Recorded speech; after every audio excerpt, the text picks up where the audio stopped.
Guli sen gel, içime gelmez deli tenge, siyahta gider.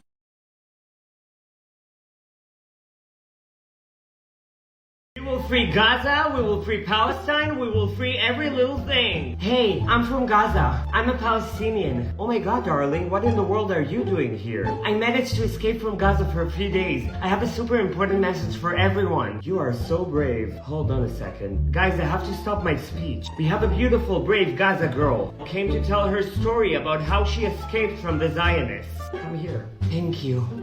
I want to say something for everyone in this protest. You are killing us. She means the Zionists.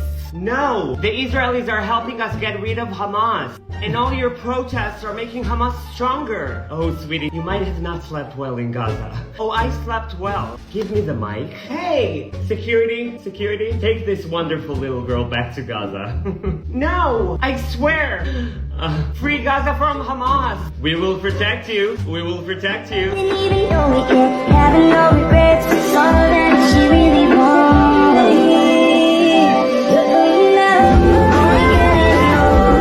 Biden just gave $6 billion in frozen assets to Iran to release 5 American prisoners.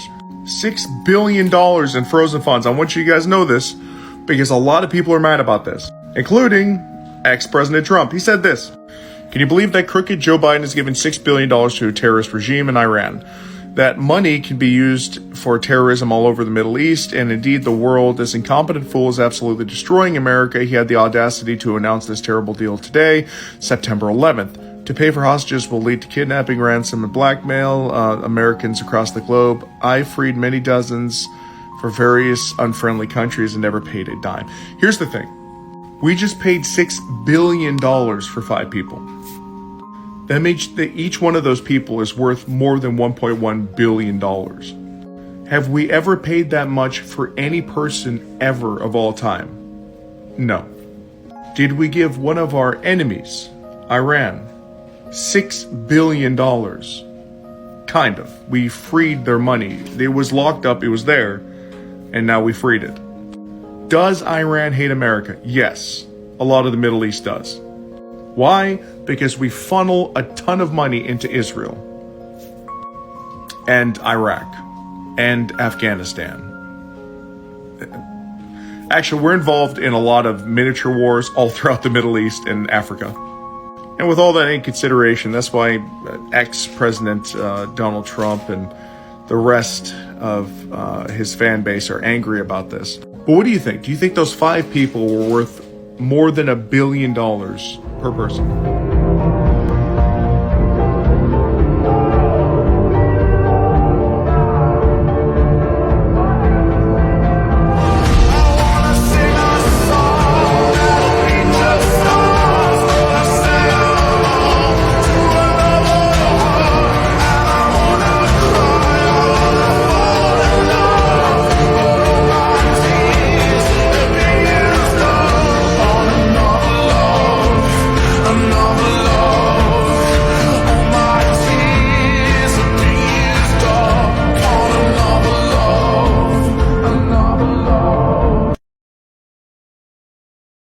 This is a snapshot of what life looked like in Iran in the 1970s.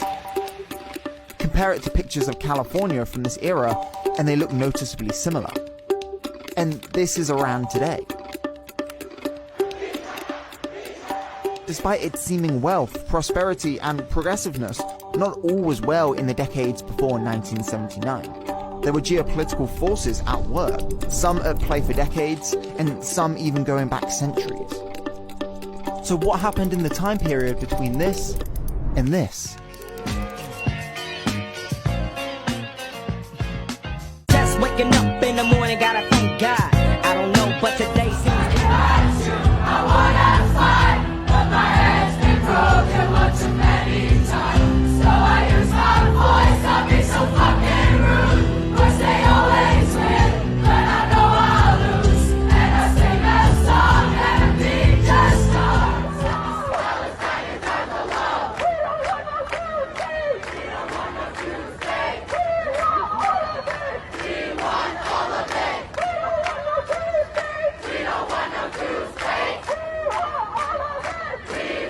To be fair, we had helped to create the problem we're now fighting. How? Because when the Soviet Union invaded Afghanistan, we had this brilliant idea that we were going to come to Pakistan and create a force of mujahideen, equip them with Stinger missiles and everything else to go after the Soviets inside Afghanistan. And we were successful. The Soviets left Afghanistan, and then we said, great, goodbye, leaving these trained people who were fanatical in Afghanistan and Pakistan, leaving them well armed, creating a mess, frankly, that at the time we didn't really recognize. We were just so happy to see the Soviet Union fall, and we thought, okay, fine, we're okay now. Everything's going to be so much better. Now you look back, the people we're fighting today, we were supporting in the fight against the Soviets. So it's not a conspiracy theory, it's history. And it's history that's being repeated in Libya and now in Syria. But there is a bigger problem here, one that every American should be questioning. We're fighting al-Qaeda in Afghanistan, but we're also bombing al-Qaeda targets in Pakistan and in Yemen. And as we do that, something occurs known as collateral damage. Hundreds of civilians in Yemen have been killed in just the first half of 2012 by U.S. airstrikes aimed at al-Qaeda fighters. We also have a history of kind of moving in and out of Pakistan. I mean, let's remember here, the people we are fighting today, we funded 20 years ago. And we did it because we were locked in this struggle with the Soviet Union. They invaded Afghanistan, and we did not want to see them control Central Asia. And we went to work. And it was President Reagan, in partnership with the Congress, led by Democrats, who said, you know what, sounds like a pretty good idea. Let's deal with the ISI and the Pakistani military, and let's go recruit these mujahideen, and let's get some to come from Saudi Arabia and other places, importing their Wahhabi brand of Islam so that we can go beat the Soviet Union. And guess what? They retreated, they lost billions of dollars, and it led to the collapse of the Soviet Union. So there's a very strong argument, which is, it wasn't a bad investment to end the Soviet Union, but let's be careful what we sow, because we will harvest. And we now are making up for a lot of lost time. So what you need to know tonight is heavy. Our government is bombing sites around the world in an ongoing war with al-Qaeda. In Iraq, where al-Qaeda had no presence before the U.S. war, al-Qaeda is now thriving.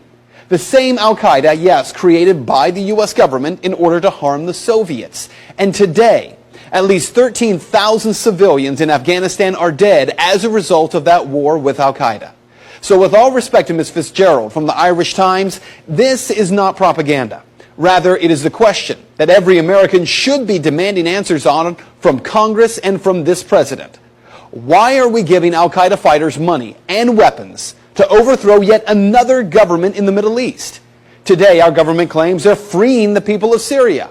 Tomorrow, if history tells us anything, we will be killing and wounding civilians in airstrikes and then referring to them as collateral damage in a war with an enemy who we brought to power.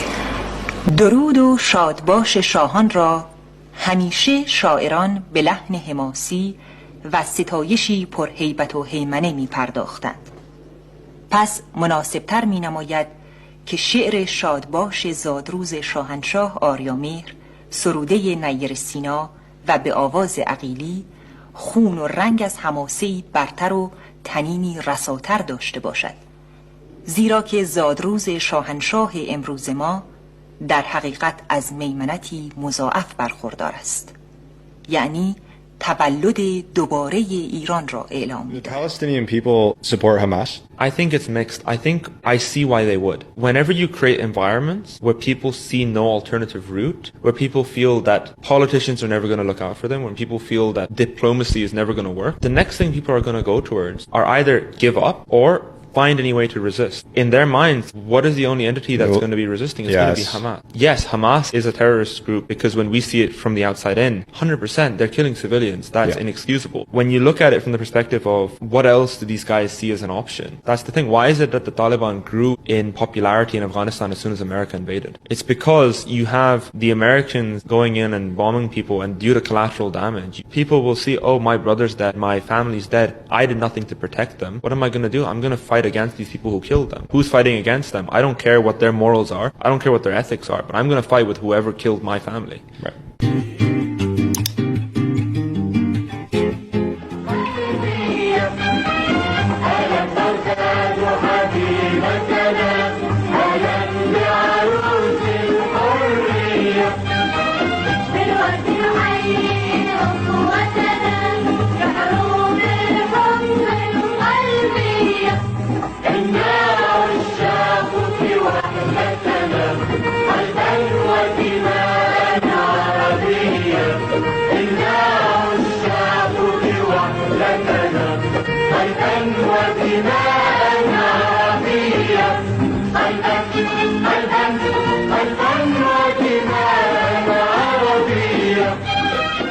And the apartheid of the Israeli government. And would you rather be, for your whole life, itchy or sticky? Probably neither. They both sound terrible. But if you had to choose, like, hypothetically? Sticky, I guess. How come? I don't know. I'm kind of in the middle of this protest. I feel like... Yeah, it's just like, if you just had to choose, it's not necessarily gonna happen, but... Yeah, I'm gonna go back to the protest now. But thank you. Proud to be standing with a recognized terrorist organization. The people who are saying that they are pro-Palestine, I don't think they're evil. I think they're misguided. But to say that you stand with Hamas, that's a whole other beast. What is wrong with you? You stand with people who are butchering innocents on the street, raping women, killing Holocaust survivors, desecrating bodies, taking babies out of pregnant women's stomachs and murdering them. Beautiful Afghanistan in the 70s.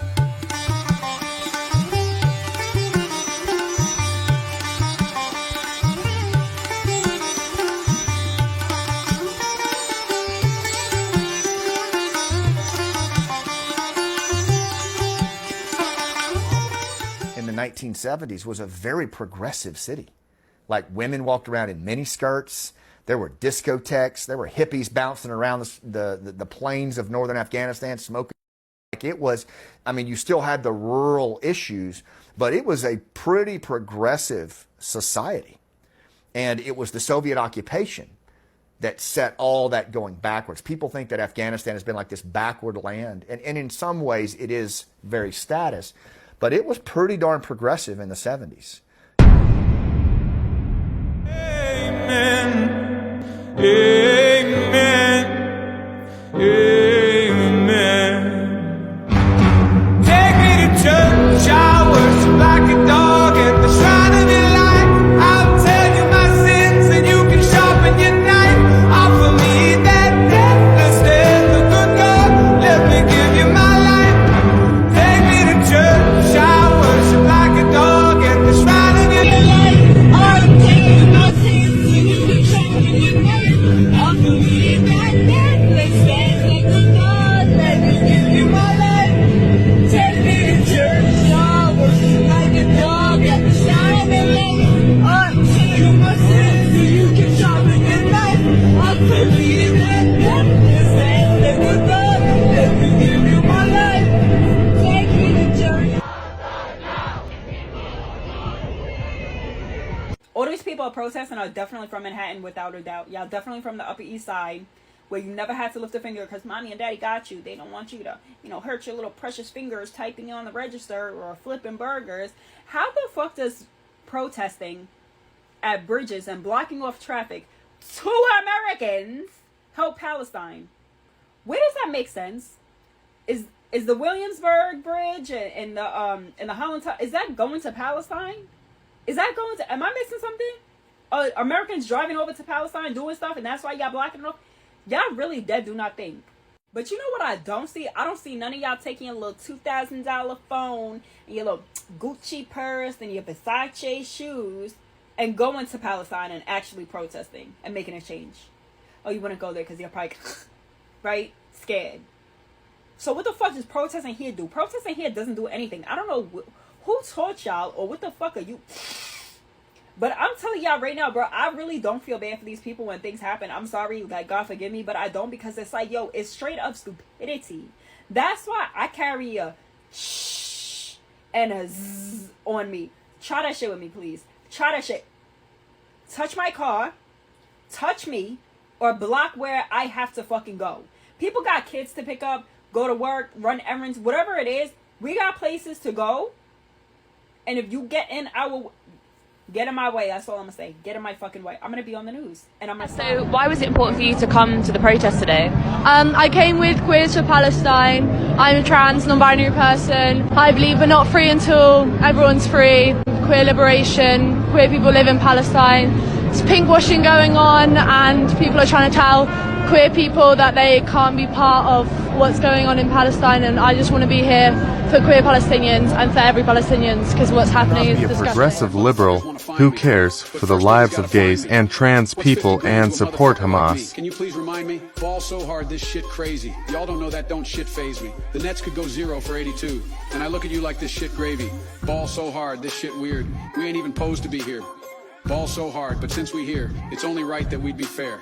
Psycho, I'm liable. To go Michael, take your pick. Jackson, Tyson, Jordan, Game 6. Ball so hard, got a broke clock. Raleighs that don't tick-tock. Audemars that's losing time, hidden behind all these big rocks. B-ball so hard, I'm shocked too. I'm supposed to be locked up too. You escaped what I escaped. You'd be in Paris getting fucked up too. B-ball so hard, let's get faded. Le Maurice for like 6 days. Gold bottles, scold models. Spill an ace on my sick J's. B-ball so hard, bitch, behave.